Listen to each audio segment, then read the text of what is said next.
everyone. My name is Ifat Rose Gill. I'm the CEO of Code to Change, an organization working for diversity and inclusion in the technology sector. We're working in Europe and in Asia. And welcome to our show, Show Me the Money, which is part of our program called The Code to Invest.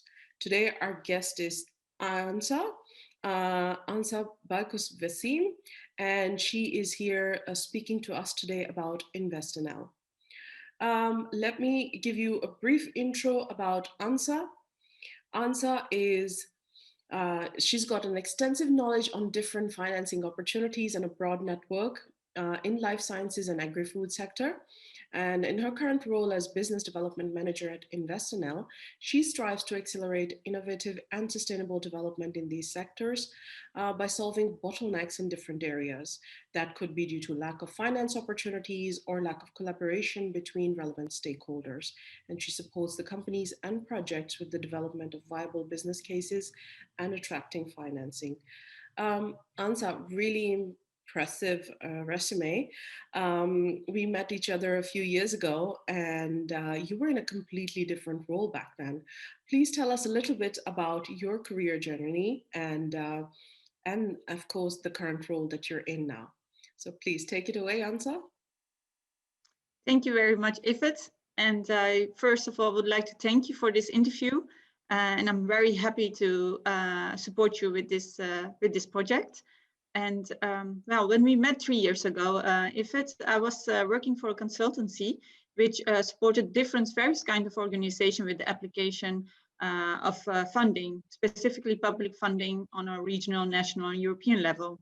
I very much enjoyed this job because it was very creative and dynamic, and I learned a lot on the level of communication and consultancy skills. However, I was curious about what happened when you submitted an application. How did the evaluation process go, and who was else involved in the evaluation process? So I joined NWO, which is the Dutch National Science Organization for public funding for scientific research. And as a program manager, I was responsible for the evaluation process and also selecting the members for a selection committee. And I gained more insight into mainly also, the role of the government as an important stakeholders. And although this was a very interesting process, I was missing a bit of the creativity and dynamic which I experienced during my consultancy, and also learning something new, because throughout my career, I always strive to learn something new, to be challenged. And so I started exploring for other opportunities, and that's how I came across InvestNL. The interesting part is that I know a lot about public funding, but my knowledge on private funding financing was limited.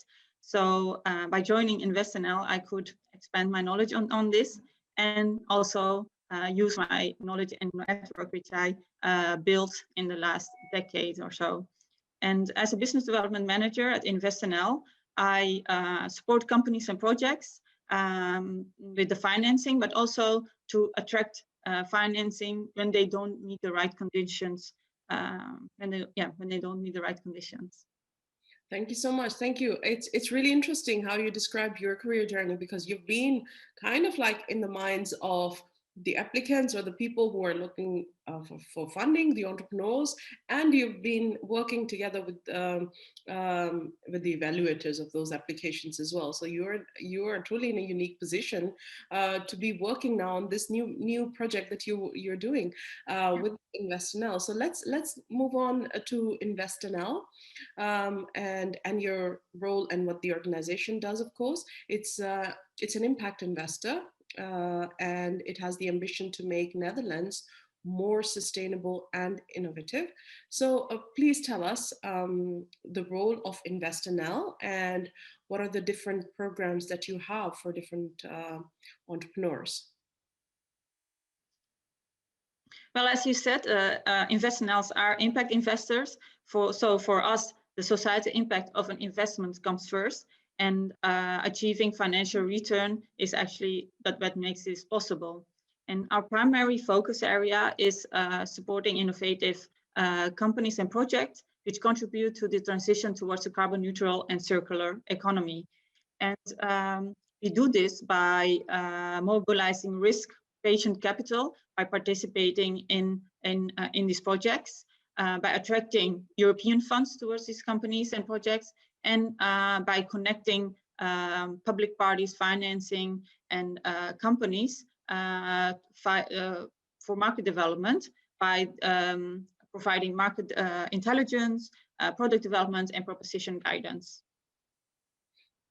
Thank you so much. And how do you differentiate yourself from other funds as InvestNL? And what is the unique part about InvestNL? I believe that we are distinguishing ourselves from others because we have this, first of all, this focus on impact. This is an integral part of our investment policy. Second of all, we are a public investment bank, so we can take a bit more risk than others. And third of all, by offering these services, market development, proposition guidance, and product development, we can support companies and projects which do not meet the right condition to attract financing, and thus enable them to make their business case more financeable. Okay, thank you so much. And if I'm an entrepreneur, Ansa, and I want to find out, okay, what are the opportunities for me with your organization? What is the criteria for joining InvestNL, and what do you look for when you're looking for companies to invest in? What is it that you look for? Now, for first of all, for both startups and scale-ups, it is important that they match our investment policy so that they contribute to this transition towards a carbon neutral and circular economy. If you are a startup, then we can help you by these different services which I mentioned before. So product development, market development, or proposition guidance. For example, with proposition guidance, we can help to develop your business plan further or your team. And with market development, we can see how we can provide market intelligence to showcase your innovation and thus attract other financing opportunities. But we also can connect you to other co-investors. And to give you perhaps also an example of research which we did recently, is whereby we commissioned a research into the market potential of thermal energy storage, because we had several companies which develop thermal energy storage techniques, but they had difficulties to get foothold in thermal energy projects and thus attract financing.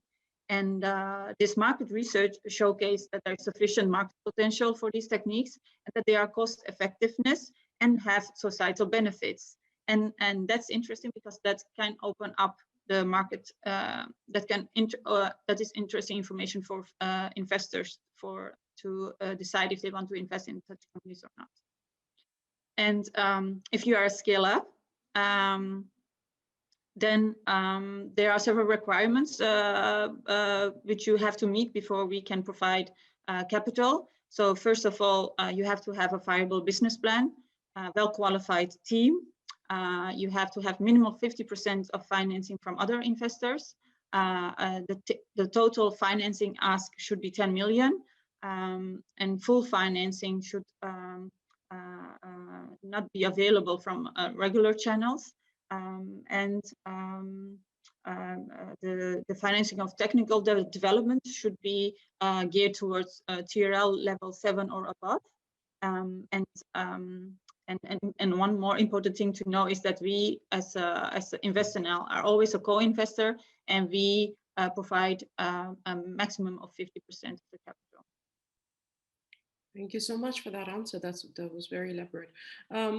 And my next question is, it's about diversity, of course, because we have a strong focus on diversity and inclusion of people from underrepresented backgrounds.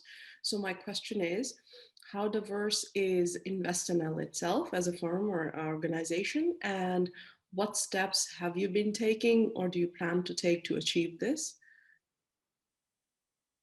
Well, as an in the gender, the female-male ratio within our organization is currently 50 to 60%, and I think we can be very satisfied about this, because if you look at the aim of the Fund Right initiative, which we joined recently, is 35%, and we are above that. So I think that's something to be happy about. But however, we are always open for improvement, and we strive towards a 50-50% ratio. And when we do this by paying extra attention to this in our recruitment and selection process, for example, ensuring that our selection committees are diverse, but also looking critically at our vacancies text and including specific text explicitly stating that we are open for female talent, diverse talent, using inclusive language in our vacancy text, and that's how we strive to reach this more balanced gender diverse ratio. Amazing. And how is the situation in the investment portfolio? Well, currently the gender ratio within our portfolio is overall around 30%, and we also we realize that and support the notion also that diversity is an important essential actually to achieve innovation, and we therefore also pay special attention to this in our investment policy by, for example, screening management teams, but also discussing and addressing this topic with our partners, with our external stakeholders. And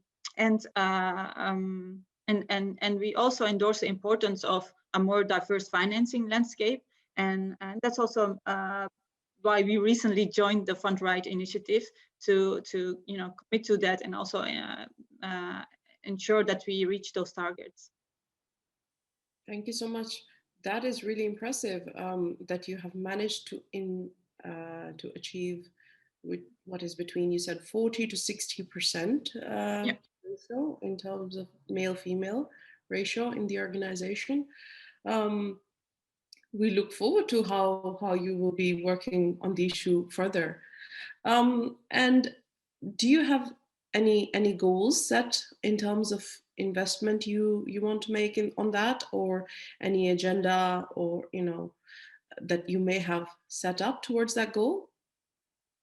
Well, as I mentioned before, we joined recently the Fund Right initiative, and we are really committed to support this initiative with the agenda they have set. So one of the agendas they goals or they strive for is this 35% women in 2023 at an VC level, but also in the investment portfolio. So that is also a target we strive for within our own organization.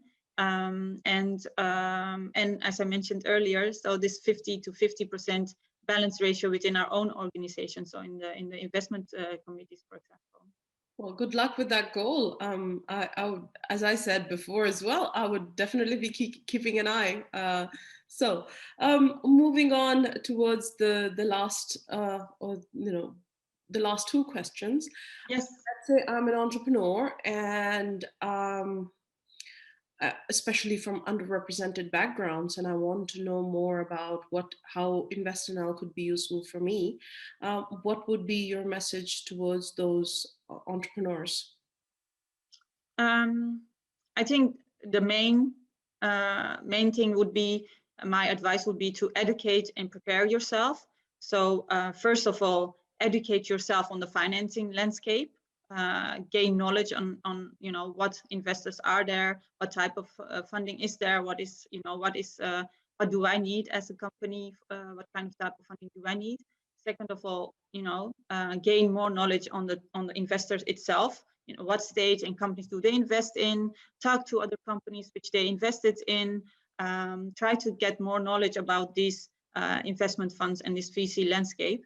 And a third advice would be to link yourself to a mentor. I think that is very essential, especially when you are a startup or a scale up and you do not have this knowledge in-house, to try to see if you can get this knowledge from via a mentor and an advisor who can help you, in things like preparing a professional pitch or a professional presentation. I think this is an essential step to, attract funding, attract financing, actually. Excellent advice, Ansa. Thank you so much for that. Last one. Before I go to the last one, there is an option of quick scan, I suppose, on your website as well. So, how can entrepreneurs reach out to InvestNL? And if there are some really promising female founders watching us through this video, how can they reach you personally if they just want to chat?